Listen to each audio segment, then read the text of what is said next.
सावंतवाडी तालुक्यातील वाफोली आणि विलवडे येथील ग्रामस्थांनी बेकायदेशीर खाणी आणि क्रेशरमुळे होणाऱ्या त्रासाविरोधात आज वाफोली विलवडे ग्रामस्थांनी तीव्र संताप व्यक्त करत उपोषणास बसले आहे.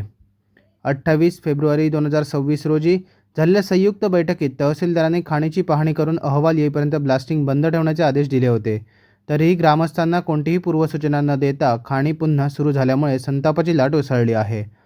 महाराष्ट्र प्रदूषण नियंत्रण मंडळ आणि director general of mining safety यांच्याकडे वारंवार 5-6 वेळा पत्रव्यवहार करूनही कोणतीही ठोस कारवाई झालेली नाही. इतकेच नव्हे तर 8 एप्रिल 2024 रोजी अप्पर जिल्हाधिकाऱ्यांनी परवाना नसलेले क्रेचर्स तात्काळ बंद करण्याचे आदेश देऊनही अद्याप ते बिनदिक्कतपणे सुरूच आहेत. या अनियमित खाणकामामुळे घरांना तडे गेले असून बागायती भातशेतीचे अतोनात नुकसान झाले आहे. तसेच सततच्या आवाजाच्या मुलांच्या अभ्यासावर आणि प्रदूषणामुळे नागरिकांच्या आरोग्यावर विपरीत परिणाम होत आहे. 3-4 वर्षे विनापरवाना क्रेशर सुरू असलेले निष्पन्न होऊनही प्रशासन ढिम्म हलत नसल्याने या बेकायदेशीर खाणी व क्रेशर्स कायमस्वरूपी बंद होईपर्यंत वाफोली विलवडे ग्रामस्थांनी आपले उपोषण सुरूच ठेवण्याचा खंबीर निर्धार केला आहे. या उपोषणास विलवडे येथील राजाराम शंकर दळवी, कृष्णा गुणाजी सावंत, बाबुराव गणपत दळवी, भालचंद्र अर्जुन गवस, सरपंच प्रकाश जगन्नाथ दळवी, सुधीर सखाराम सावंत, डेगवे येथील संदीप सावंत, विठ्ठल झिलू सावंत, अक्षय सुनील सावंत, वाफोली येथील गणेश गवस, साईनाथ कल्याणकर, अर्जुन परब यासह ग्रामस्थ उपस्थित होते. Bhikaji Dond, Konkan live breaking, Sawantwadi.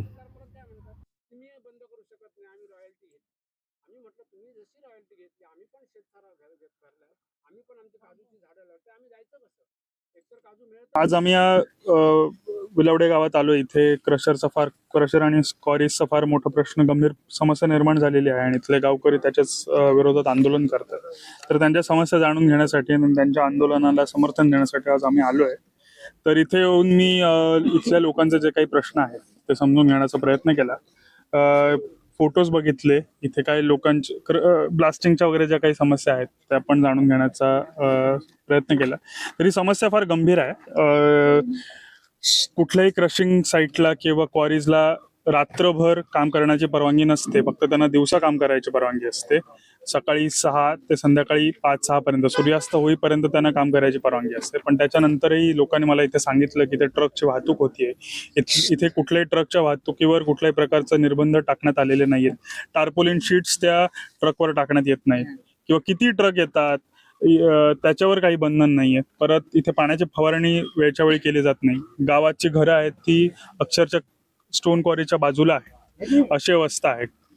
तर हे सगळे गंभीर प्रश्न आहेत आणि याच्यामुळे आपल्या कोकणाच्या नैसर्गिक साधन संपत्तीवर मोठा आघात केला जातोय आणि काही 4 लोकांच्या फायद्यासाठी गावाच्या गावं ओसाड केली जात आहेत. इथल्या लहान मुलांना शिकता येत नाहीये, ब्लास्टिंग अवेळी होतंय, त्यामुळे लोकांची झोप उडालेली आहे. तर असे काही गंभीर प्रश्न आहेत, त्याच्या शासनाने दखल घ्यावी. हे लोक 2023 पासून प्रदूषण नियंत्रण मंडळ, प्रांत अधिकारी, तहसीलदार यांच्यासोबत या सगळ्या घडामोडींचा मागोवा घेतात, पण ते कुठलीही कारवाई करत नाहीयेत. आपण आपल्या घरात आपण गाडीचं लायसन्स नसेल आपल्याकडे तर छोट्या छोट्या गोष्टींसाठी आपल्याला सरकार त्रास देतं, आपल्याकडनं फाईन घेतं. पण या क्वारीज, हे क्रशर वर्षानुवर्ष अनधिकृतपणे इथे आपले धंदे करतात, त्यांच्यावर कुठलीही कारवाई केली जात नाही. ही फार गंभीर बाब आहे. आज या ठिकाणी विलवडे व वाफोली या 2 गावांमध्ये ज्या चालू असलेल्या अनधिकृत क्वारी आणि क्रशर संदर्भात विलवडे गाव पंचक्रोशीने या ठिकाणी जन आंदोलन या ठिकाणी केलेले आहे. तर या आंदोलनासाठी आमचा ग्रामपंचायत म्हणून त्यांना पूर्ण या ठिकाणी पाठिंबा आहे. जेणेकरून आमचं पण हेच मत आहे की शासनाच्या ज्या नियम आणि अटीच्या बाहेर राहून जे अनधिकृत या ठिकाणी गौण खनिज या ठिकाणी काढलं जातं त्याच्यावर निर्बंध या ठिकाणी बसले पाहिजे आणि अशा प्रकारे अनधिकृत जर त्या क्रशर आणि क्वारी असतील तर शासनाने त्याच्यासाठी तात्काळ त्याच्यावर कार्यवाही या ठिकाणी करावी अशी आमची ग्रामपंचायत वतीने सुद्धा या ठिकाणी विनंती आहे. धन्यवाद. आणि आमच्या शेतीचं एवढं नुकसान झालेलं आहे ना की वरून जे क्रशर आहे त्यातली जी धूळ माती वाहून आली ना पूर्ण शेतीत आली. 2024 मध्ये आलेली. आता जर तुम्ही बघितलात ना तिथे रस्ता, पूर्ण रस्ता झालेला आहे. तिथे अजिबात तिथं माती दिसणार नाही. त्याचप्रमाणे घरांना असे तडे गेले या स्फोटांमुळे, फक्त स्फोटांमुळे. घर आता आहे उभं, पुढे ते पडणारच आहे. त्याच्यानंतर विहिरी पूर्ण आटून गेलेल्या आहेत. धरण तर बिलकुल दिसणार नाही, पाणीच नाही. तर वाफोली धरणाला गेला तर पाणी नाही, विलवडे धरणाला पाणी नाही. शेतीचं एवढं नुकसान आहे ना. आता लोक फळबागा करतायत, भाजीपाला घातलाय लोकांनी, कलिंगड लावलंय. ह्यांना पाण्याची गरज आहे, ती पाणी भेटतच नाही, फक्त हे क्वारी आणि क्रशरमुळे. हे झालं. आता आमच्या आतमध्ये येऊन बघा तुम्ही, आतमध्ये गावांमध्ये जा, इथून खाली गेलात की घर आहेत आमची. काय उपयोग आहे घरांचा? आमच्या पूर्ण तड्या गेलेल्या आहेत, त्रास झालेला आहे. आता माझ्या कानाचं ना पूर्ण सुजलेलं आहे कान, कारण मी हे काय घेतलंय मफलर, कान सुजलेलं आहे, कानाचे पडद्यांना होल पडले. कशामुळे? त्रासामुळे. लोकांना आता डायबिटीज, हार्ट अटॅकचं प्रमाण वाढलेलं आहे. रक्तदाब तर आहेच, जास्त तर लोकांना आहे रक्तदाब. काय उपयोग आहे सांगा याचा आम्हाला?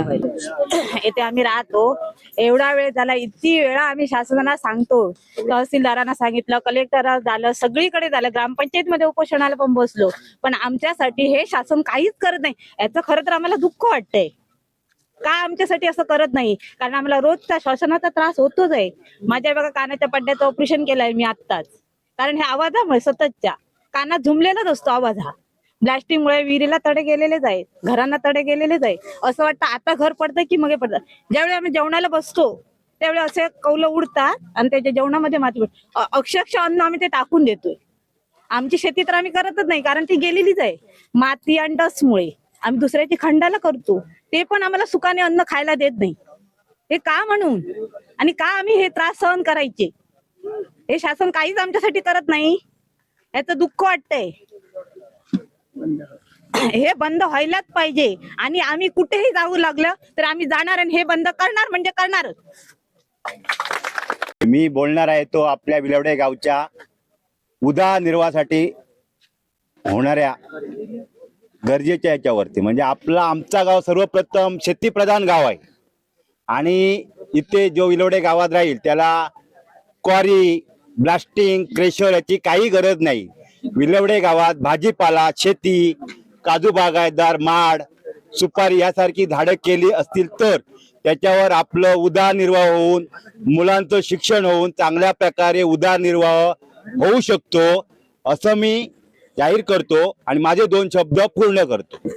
जे व्यापारी असत ते आता आमच्या जमिनीवर त्यांचं डोळो इलेलो आणि सरमळे असांदे जसं प्रसाद म्हणाले तसं युजीन प्रकल्प, ओरिजिन प्रकल्प, मोठमोठी चांगली नावं देतात आणि सतत हायवेवर तुमका बोर्ड दिसतले.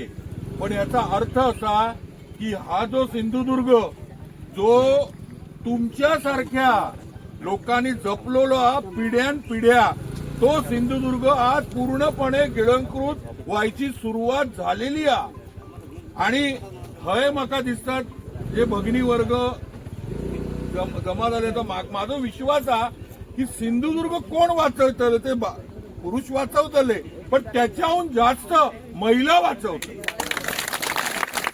त्याचं कारण काय? तर आई होऊन ती मुलात जर वाढवू शकता, चूल सांभाळू शकता, तर जिल्हो आणि देश काय? त्यामुळे महिलांमध्ये जी ताकद आहे ना ती पुरुषांमध्ये नाही. हे पुरुष असून मी तुम्हाला सांगतो नम्रपणे, देवचंय नाही म्हणजे देवचंय नाही असा असताना आतून का महत्वाचा. आता बघा काय, मगाशी माझे मित्र डॉक्टर सावळे काय म्हणाले, मायनिंग ज्यांनी केले ते, तर मायनिंग केलं नाही, मायनिंग नाही काय असता. एकदम जवळतो मित्र आम्हाला, आज नाही 25 वर्ष. मी काय सांगतोय तेव्हा म्हणजे कथा नाही सांगणं आहे, पण तुमचं सगळ्यांचं ऐकिवत आहे तुमच्या कानावर. 2009-10 मध्ये या मायनिंगचा संकट भोंगावू लागलं, कळलं. आणि तेव्हा तर काय होतं, आता हे जे क्रशर आणि क्वारी आहेत या सगळ्यांची नावं तुमकाही ठाऊकत, माकाही ठाऊकत, पत्रकार मंडळींका माहिती असतं. आणि हे जे जिल्हा चालवणारे जे सत्ताधारी आहेत आणि विरोधक दोघांकाही ठाऊकत की कोण चालवायचं. यांना परवानगी नाहीये. आम्ही सगळी माहिती, मी या ठिकाणी नाव घेतो विलास सावंत सर, ते त्यांच्याशी सतत संपर्कात आपण. Konkan live breaking news channel, अचूक बातमी, थेट हल्ला. कोकणातील ज्वलंत प्रश्नावर मर्मभेदी लिखाण करून सत्य मांडणारे निर्भीड चॅनल. लाईक करा, सबस्क्राईब करा आणि फॉलो करा.